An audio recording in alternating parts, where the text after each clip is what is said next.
Hi kabayan! Welcome po ulit sa ating channel, ang Buhay at Payo ng OFW. Kabayan, ang video na ito ay bahagi ng ating PR application series. At quick disclaimer lang po, hindi po ako immigration consultant or immigration lawyer. Based po from personal experience ang isi-share natin. Kaya please do your own research and due diligence at i-verify pa rin lahat sa IRCC website. Bago po tayo magsimula sa ating PR spousal sponsorship series ng tutorials, gusto ko lang pong ipaalam sa inyo na karamihan po ng ating reference as much as possible sa mga videos na ipapalabas natin ay galing sa IRCC. So bago po tayo magsimula, gusto po nating magkaroon ng idea bakit ba tayo nag-a-apply ng permanent residency. Kung matagal na po kayong nakasubscribe sa ating channel, alam niyo na po na halos magpa 5 years na po ako dito sa Canada. At last year po ay kinasal ako sa isang Canadian citizen dito. Ngayon po, na-meet ko naman na po yung mga requirements to apply for PR. And gusto ko pong ipakita po muna sa inyo ano ba yung magiging benefit kung isa na tayong permanent resident sa Canada. So ito po yung IRCC site. Ilalagay po natin sa description below yung link para po mabasa nyo po mamaya ng mas mabuti at sa sarili nyo pong face ng pagbabasa lahat ng information about being a permanent resident. Una po dito ay yung definition ng permanent resident. Ang nakasaad po dito sa IRCC website, a permanent resident or yung tinatawag po nating PR is someone who has been given PR status by immigrating to Canada but is not a Canadian citizen. PRs are usually citizens of other countries while some may be stateless persons.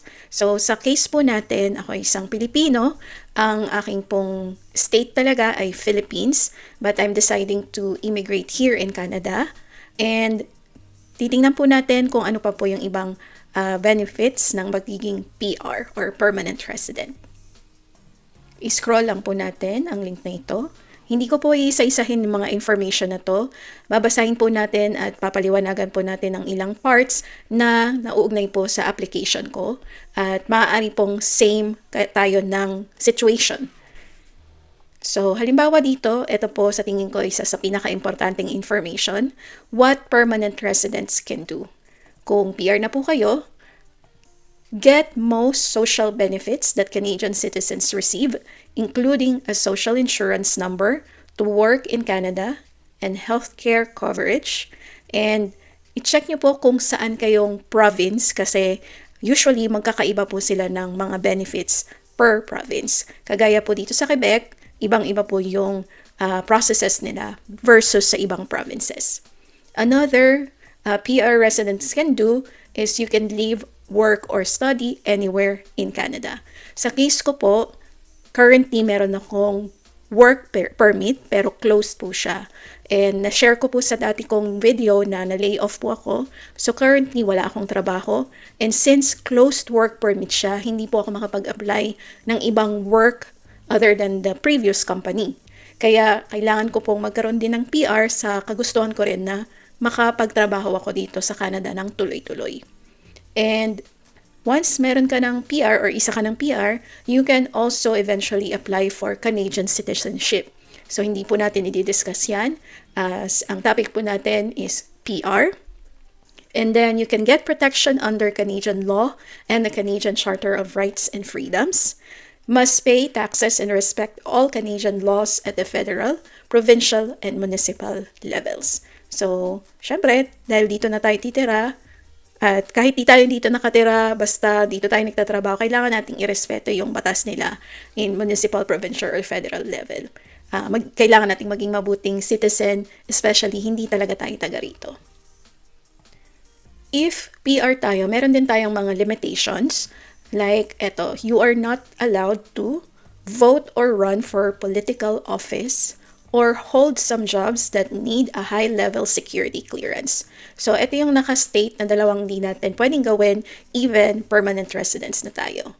So, ayan po yung pinaka-high level ng definition ng permanent resident at ano yung pwede nating magawa as a permanent resident or ano yung benefit natin as a permanent resident at hindi natin pwedeng gawin even permanent resident na tayo.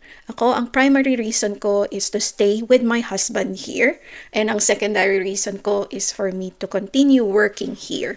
Kasi even meron akong husband na may maayos na trabaho, gusto ko pa rin magkaroon ng sarili kong trabaho because I need to support my immediate family sa Philippines, like my father, my mother, and my siblings. So yun yung aking purpose. Why I am applying for permanent resident.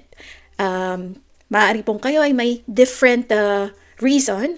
So, importante lang po na at least meron tayong idea kung ano yung mga bagay na pwede natin gawin once we are permanent resident and what we cannot do even we are a PR.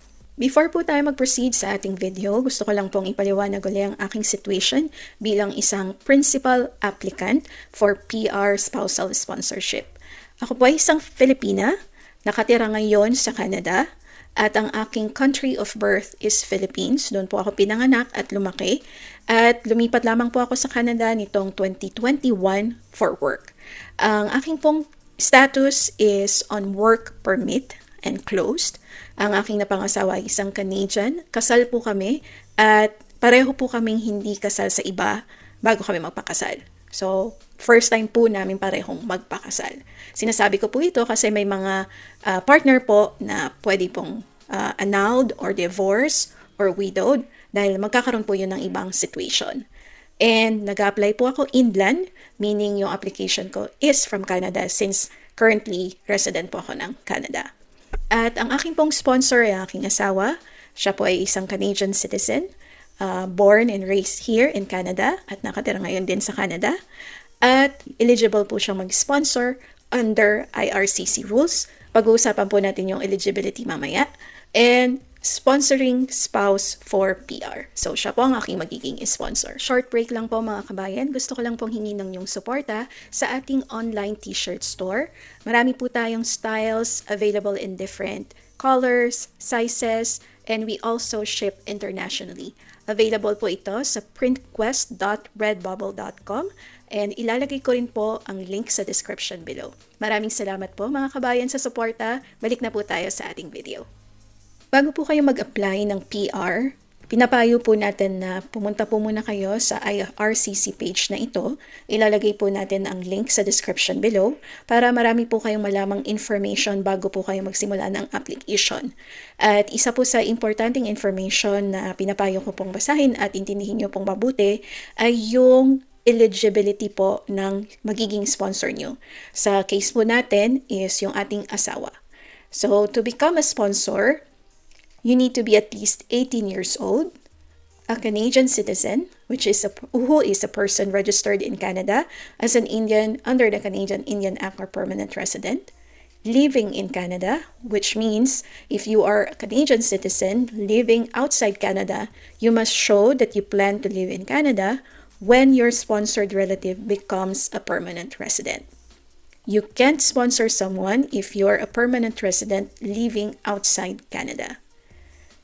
You are able to prove that you are not receiving social assistance for reasons other than a disability, and you must also be able to show that you can provide basic needs for yourself, your spouse or partner, if may anak, your spouse or partner's dependent children or child, your dependent child or children if you're sponsoring only your dependent child. So, ayan po yung mga eligibility na kailangan nyo po munang i-consider bago kayo magsimula ng PR application. At sa taas po, makikita nyo pa po yung ibang information about being a sponsor, the obligation. Meron pong naka-detailed na information dyan. At meron din pong karagdagang information for those who are living in Quebec, kagaya ko po. So, kung isa po kayong sponsor na nakatira sa Quebec, meron po siyang additional conditions. Nandito po sa baba, pwede nyo pong i-right click or i-click. Pag ni-right click po ninyo, open lang po sa new tab at makikita nyo po dito yung additional information. Halos magkatulad lang po siya ng main information for eligibility pero may mga karagdagan bilang nakatira sa Quebec. So, basahin nyo pong mabuti. Isa po sa main na nadagdag is yung criminal record. Dapat po ang sponsor ay hindi offender or convicted for the following crimes, and hindi po siya detained or na-deport sa Canada. So basahin niyo pong mabuti para masigurado niyo po na eligible ang inyo pong sponsor. Kung gusto niyo naman pong malinawan kung sino po yung pwede niyong i-sponsor, pumunta lang po kayo dito sa table of contents at nandito po yung who you can sponsor. I-click lang po natin siya and mapupunta na po kayo sa part ng page na ito. Using this application, you can sponsor your spouse, common law partner, or conjugal partner who is at least 18 years old or your dependent child. If you're sponsoring an adopted child, use this link for the adopted children. The person you're sponsoring and their family members must pass background, security, and medical checks. So, sa aking pong situation, ang i-apply ko po ay spousal sponsorship. So, ito po yung focus natin. If you're sponsoring your spouse or common law partner, you may sponsor them under the family class or under the spouse or common law partner in Canada class. So, ang in-apply po natin is ito, family class or the spouse or common law partner. And kung ang situation niyo po ay nagfa-fall under a different scenario, basahin niyo po yung mga information na nakasunod. Kung kagaya ko po na applying under spouse or common law partner in Canada, kailangan nakatira po sa Canada, has a valid temporary resident status in Canada, or is exempt from needing this status, and kailangan niyo pong basahin yung exemption. Ako po ngayon nakatira sa Canada at ang aking residency is because of my work permit. Kaya qualified po ako na mag-apply for PR. And aside from those eligibility ng PR application ng isang sponsor, marami pa pong requirements ang hihingin or kailangan yung isubmit depende sa inyo pong status or situation. Marami po talagang different scenarios. At makikita po natin dito, sponsoring your spouse, common law partner, or conjugal partner, these terms apply to couples of any gender. Kasi po dito sa Canada, open po ang same-sex marriage. So, okay po kahit anong gender ang couples. Sa case ko, ako po ay kasal, kaya ito po ang aking titingnan. If you're married, you can sponsor the person as your spouse if your marriage is legally valid civil marriage. Ang marriages ay kailangan recognized for immigration purposes where the marriage was legally performed in Canada, or if performed outside of Canada, the marriage must be legally recognized both in the country where it took place and in Canada. So, importante po na i-verify niyo po muna, halimbawa hindi pa kayo nagpapakasal, kung recognized ba siya sa Canada. Sa case ko, dito kami nagpakasal sa Canada, so hindi siya masyadong magiging problema sa kaso namin. In-encourage ko po kayo na basahin niyo po ang page na ito, especially kung magkaiba po yung situation natin sa inyong situation. May mga detailed information, depende kung ano yung relationship status niyo, like common law ba, or conjugal, saan kayo nagpakasal, or saan kayo nakatira ngayon, is it outside Canada or inside Canada. So those information can change some of the processes. So again, kami ay living in Canada and we are married. So yun po yung focus ng mga steps na susunod nating ipapaliwanag. Dito po gusto kong ipakita sa inyo yung timeline ng aking PR application. Again, this is Inland Spousal Sponsorship.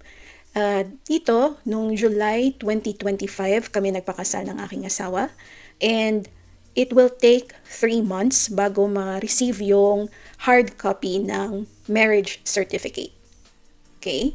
And then, by August to December 2025, ang aking pong inasikaso or ang inasikaso namin ng aking asawa ay mag-complete ng mga requirements like birth certificate, Senomar, make sure na yung certificate or birth certificate niya is available, and other documentation na pwede naming maipon unti-unti considering kung may expiration ba yon or wala. So, yung gap na yon, yun yung ginagawa namin. And yung ibang documents, hindi mo siya pwedeng kuhanin agad kasi pwedeng hindi siya available. Like yung marriage certificate, kailangan maghintay ng 3 months. And yung iba naman ay may expiration date, so hindi mo siya pwedeng kunin agad-agad. Kimuha din ako ng police clearance. Huwag po kayong mag-alala, didiscuss po natin yung mga requirements na ipinasa ko na maaaring kakailanganin nyo rin po. Pero ang suggestion ko po, hanggat maaga, kung walang expiration yung document, ipunin nyo na, kuhanin nyo na. And next, after nyan, during nung application, kailangan ko rin pang mag-submit ng or mag-gather ng ibang documents. And January this year, 2026, tsaka ko pa lang po na-submit yung aking PR application in the PR portal. So sa ngayon po, wala pa pong result kung approved ba yung PR application ko or hindi. At ang timeline po ay hindi malinaw, pero maaari pong matagalan siya. It could take months or more than a year. At I promise po sa inyo na palagi ko po kayong i-update sa status ng aking PR at humihingi rin po ako ng inyong dasal na sana po ay ma-approve ang PR ko at hindi magkaroon ng any issue, maging smooth yung process. So, during the entire stages po ng aking PR application, i-share ko po yung aking experience para lahat po tayo ay magkaroon ng smooth processing ng PR at dalangin ko rin po na sana ay ma-approve ang PR application nyo. Quick recap lamang po bago tayo magtapos. Napag-usapan natin sa ating video ang understanding ng isang permanent resident, ang mga benefits at ang mga hindi natin pwedeng magawa even permanent resident na tayo. And na-discuss rin po natin ang aking personal situation as a principal applicant na nag-a-apply for permanent residency inland for spousal sponsorship kasi po malaki ang epekto nito kung pareho tayo ng situation, most likely pareho rin po ng mga requirements and processes ang gagawin nyo. Kung hindi man, merong mga pagkakaiba. Kaya importante po na malaman natin yung ating situation. And diniscuss din po natin ang eligibility ng isang sponsor at kung sino ang pwede niyang i-sponsor. At talakay din po natin ang aking application timeline for PR na it is currently ongoing. Ito po ang first part ng ating series to discuss and to learn more about the PR application that I did. Ito po ang aking personal journey. And again, hindi pa po ako PR. Gusto ko lamang pong ibahagi sa inyo ang proseso na ginawa ko na maaari pong makatulong sa inyo habang kayo nag-a-apply ng PR. And sa susunod po nating videos, ituturo ko po sa inyo yung checklist na sinunod ko nung nag-a-apply ako ng PR. And huwag po natin kalimutang mag-subscribe para updated kayo once mag-upload po ako ng next PR video natin. And kung meron po kayong kakilala, kamag-anak or kaibigan na may katanungan din sa PR at exactly the same ang situation for spousal sponsorship, i-share nyo po ang video sa kanila at sana po ay mag-subscribe din sila sa ating channel. Kung meron po kayong katanungan, ilagay nyo lang po sa baba sa comment section at sasagutin po natin yan kung ating alamang kasagutan at kung hindi naman ay hahanap po tayo ng resources kung saan pwede nyo pong makuha ang sagot sa inyong tanong. Ayun po mga kaibigan, muli po, nagpapasalamat ako sa patuloy na pagsubaybay sa ating channel at pagsuporta. Maraming salamat. Tulungan po natin ng isa't isa na magtagumpay sa ating pangarap at sana po lahat ng nag-a-apply ng PR dito sa Canada, maging Pilipino man or taga ibang bansa, sana po ay magtagumpay. Maraming salamat. Mabuhay. Hanggang sa muli.